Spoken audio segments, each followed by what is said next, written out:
Hi everyone, welcome back to my channel. Gulab jam రెసిపీతో మీ ముందుకైతే వచ్చేసాను. చూడండి ఎమ్మి గులాబ్ జాము. ఇంకా మొన్న పండగ రోజు అయితే చేసుకున్నామని చెప్పాను కదా ఇంతకుముందు వీడియోలో. ఇంకా రవ్వ లడ్డు గులాబ్ జామ్ అయితే చేసుకున్నాం. రవ్వ లడ్డు రెసిపీ అయితే నా ఛానల్లో అప్లోడ్ చేశాను, చూసేయండి. ఇంకా గులాబ్ జామ్ రెసిపీ కూడా పెడదామనేసి అయితే వీడియో తీశాను, రాని వాళ్ళ కోసం ఉపయోగపడుతుందని. చూడండి లోపల సాఫ్ట్గా ఎంతో రుచికరమైన గులాబ్ జాము ఎంత బాగుంది కదా, అసలు చూస్తుంటేనే తినాలనిపిస్తుంది. నోట్లో వేసుకుంటే కరిగిపోతుంది, అంత మెత్తగా అంత బాగుందనమాట. చూడండి ఇంకా మా పిల్లల పండగకి ఏం చేసుకుందామని అడిగితే ఇంకా భక్షాలు పాయసాలు అవేం వద్దమ్మా, గులాబ్ జామ్ చేయి తింటామని చెప్పారు. అందుకోసం అనేసి గులాబ్ జామ్ అయితే చేసుకున్నాం. ఇంకా లేట్ చేయకుండా ప్రాసెస్లోకి వెళ్ళిపోదామా. ఇంక ఇదైతే బై 1 గెట్ 1 ఫ్రీ అంట. నేనైతే ఇంకా 2 వద్దనేసి ఒక ప్యాకెట్ అయితే తెచ్చుకున్నాను. 75 రూపీస్ ఈ ప్యాకెట్. ఇంకా ఈ ప్యాకెట్లో పౌడర్ మొత్తం చూడండి మనకి కొంచెమే అనిపిస్తుంది, కానీ కలిపాక ఇవైతే 50 గులాబ్ జాములు అయితే వచ్చాయి మనకి. పెద్ద సైజు కాకుండా మరీ చిన్న సైజు కాకుండా మీడియంలో చేసుకుంటే. ఇంకా ఈ పిండిలో కొద్దిగా నెయ్యి వేసి మొత్తం నెయ్యి కలిసేలా పిండి మొత్తాన్ని బాగా కలుపుకోవాలి. నెయ్యి ఫ్లేవర్ కోసం అండి బాగుంటుంది. ఇలా కలుపుకున్న తర్వాత ఇందులోకి అయితే నేను గోరువెచ్చని నీరు అయితే వాడుతున్నాను. మీరు కావాలంటే పాలు కూడా వేసుకోవచ్చు అనమాట. చూడండి ఇంకా గోరువెచ్చని నీళ్ళు అయితే వేసి కొద్దిగా చూసి వేసుకోండి. వాటరు కలుపుకుంటూ చూసుకుంటూ వేసుకోవాలి. ఇంకా మరీ ఎక్కువ అయితే లూజ్ అయిపోతుంది అనమాట, పిండి బాగుండదు, మనకి ఉండలు చుట్టుకోవడానికి రాదు. అందుకే నిదానంగా చూసుకుంటూ కలుపుకుంటూ పోసుకోండి వాటరు. చూడండి ఇంక ఇలా మెత్తగా కలుపుకోవాలి. ఇంకా దీనికి ఎక్కువ ప్రాసెస్ అంటే ఇది మెత్తగా బాగా కలుపుకుంటేనే గులాబ్ జాములు సాఫ్ట్గా రౌండ్గా వస్తాయి అన్నమాట. ఎంత సాఫ్ట్గా ఉంటే అంత రౌండ్గా వస్తాయి గులాబ్ జాములు. క్రాక్స్ అనేటివి లేకుండా వస్తాయి అన్నమాట బాగా మనకు ఉండలు చుట్టేటప్పుడు. ఇంకా కలిపిన తర్వాత ఒక 1/2 అవర్ వదిలేయాలి. ఇంకా ఈలోపు పాకం అయితే రెడీ చేసుకుందాం. ఇంకా 2 గ్లాసుల చక్కెర అయితే తీసుకొని 2 గ్లాసుల వాటర్ కూడా వేసుకోవాలి. ఇంకా పాకం కోసం స్టవ్ పైన అయితే పెట్టుకుంటున్నాను. చూడండి ఇంకా చక్కెర కరిగే వరకు కలుపుకుంటూ ఉండాలన్నమాట. ఇంక ఇలా కలుపుకున్న తర్వాత ఫ్లేవర్ కోసం కొన్ని ఇలాచీలను తీసుకొని పౌడర్ చేసుకొని ఇందులో వేసుకోండి, బాగుంటుంది ఫ్లేవరు. చూడండి వేసుకుంటున్నాను ఇలాచీ పౌడర్ కూడా. ఇంకా వేసుకొని మొత్తం కలిపి పాకం అయితే వచ్చేంత వరకు. పాకం అంటే మరీ ఎక్కువ పాకం రావాల్సిన అవసరం లేదు, కొద్దిగా తీగ పాకం వస్తే సరిపోతుంది. గులాబ్ జాములు బాగా మునిగే వరకు పాకం ఎక్కువ ఉండాల్సిన, మరీ తిక్కగా అయిపోతే గులాబ్ జాములు సరిగ్గా పట్టుకోవన్నమాట. అందుకే మనకి కొద్దిగా ఇలా చూడండి ఇలా తీగ పాకం వస్తే సరిపోతుంది.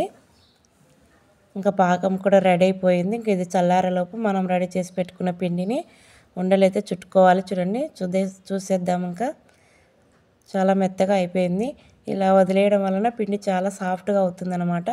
ఇంకొకసారి బాగా ఒత్తుకోవాలి. ఇంకెంత ఒత్తుకుంటే అంత బాగా వస్తాయి సాఫ్ట్గా గులాబ్ జాములు.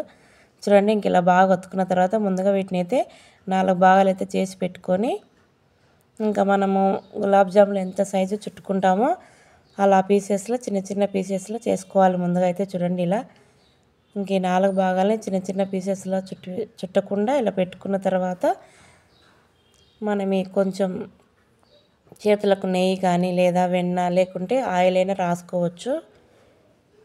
ఇంకా మా దగ్గర అయితే నెయ్యి ఉందనేసి అయితే నేను నెయ్యి రాసుకొని ఇంకా చూడండి ఇలా రోల్ చేసుకోవాలన్నమాట. క్రాక్స్ లేకుండా రోల్ చేసుకోవాలి, అప్పుడే గులాబ్ జామ్ విరిగిపోదన్నమాట. ఇంకా మనకి రోల్ చుట్టేటప్పుడు ఎక్కువ పని ఉంటుంది, బాగా చుట్టుకోవాలి కాబట్టి కొద్దిగా టైం పడుతుంది. చూడండి ఇలా చేత్తోనే చుట్టుకోవచ్చు, లేదా మనకి ఇలా ఇంకా దీని మీద పిండి కలుపుకున్నాం కదా చెక్కపీట మీద, కొద్దిగా దాని మీద నెయ్యి రాసి ఇలాగైనా రోల్ చేసుకోవచ్చు. మనకు చేతులు నొప్పి పెడుతున్నాయి అనుకుంటే 2 చేతులు చూడండి దానిపైన కూడా ఇలా చూసుకుంటూ క్రాక్స్ లేకుండా చుట్టుకోవాలి, అప్పుడే గులాబ్ జామ్ విరిగిపోదు, ఇది గుర్తుపెట్టుకోండి. చూడండి దాని మీద చుట్టిన కూడా బాగా రౌండ్గా వచ్చింది. ఇంక ఇలా మనకు నచ్చినట్లు చుట్టుకోవాలి. మా అమ్మాయి కూడా చేస్తుంది చూడండి, ఇక్కడ చిన్నవి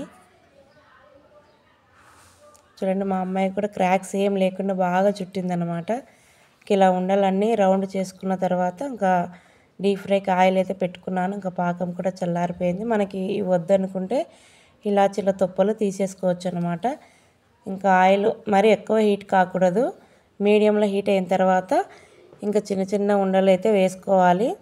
ఇంకా ముందుగా మా పాప చేసిన చిన్న ఉండలు అయితే వేసాను. ఇంకా ఆయిల్ ఎక్కువ ఉందనేసి అన్నీ అయితే వేస్తున్నాను. చూడండి, మంట మాత్రం సిమ్లోనే పెట్టుకోండి, హైలో అస్సలు పెట్టకండి.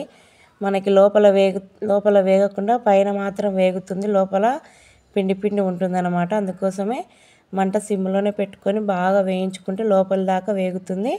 అప్పుడే మనకి లోపల సాఫ్ట్గా ఉంటుందన్నమాట గులాబ్ జామ్. చూడండి, ఆయిల్లో మాత్రం అస్సలు పెట్టకండి. మీరు కొన్ని టిప్స్ వాడితేనే గులాబ్ జామ్ బాగా వస్తుందన్నమాట.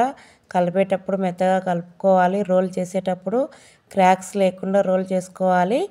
వీటిని వేయించేటప్పుడు మంట సిమ్లోనే పెట్టి వేయించుకోవాలి. ఇవి గుర్తుపెట్టుకోండి మీరు గులాబ్ జామ్ చేసేటప్పుడు ఎప్పుడైనా. చూడండి, ఇంక ఇవి చిన్న చిన్నగా రెడ్ కలర్ అయితే అవుతున్నాయి కదా. ఇంక ఇలా అయిన తర్వాత మొత్తం అన్నీ తీసేసి పాకంలో వేసేసుకోవాలి. ఇంక ఇలా పాకంలో వేసుకున్న తర్వాత ఇంక ఇవి గులాబ్ జాములు పాకంలో మునగాలి కదా, ఒక 2 గంటలు అలాగే వదిలేయండి, బాగా పట్టుకుంటాయి అన్నమాట. చూడండి, 2 గంటల తర్వాత సాఫ్టీ గులాబ్ జామ్ అయితే రెడీ అయిపోయింది. మీరు కూడా తప్పకుండా ట్రై చేయండి ఫ్రెండ్స్. ఈ రెసిపీ కనుక మీకు నచ్చినట్లయితే ప్లీజ్ నా ఛానల్ సబ్స్క్రైబ్ చేసుకోండి. అలాగే నా ఛానల్ సబ్స్క్రైబ్ చేసుకొని ఏమేమి వీడియోస్ ఉన్నాయో చూసేయండి. బాయ్ అండి అందరికీ. మళ్ళీ కలుద్దాం ఇంకో రెసిపీతో. ఇంకా మేము స్వీట్ తినిపించుకొని ఈస్టర్ శుభాకాంక్షలు అయితే చెప్పుకున్నాము. బాయ్ అండి అందరికీ.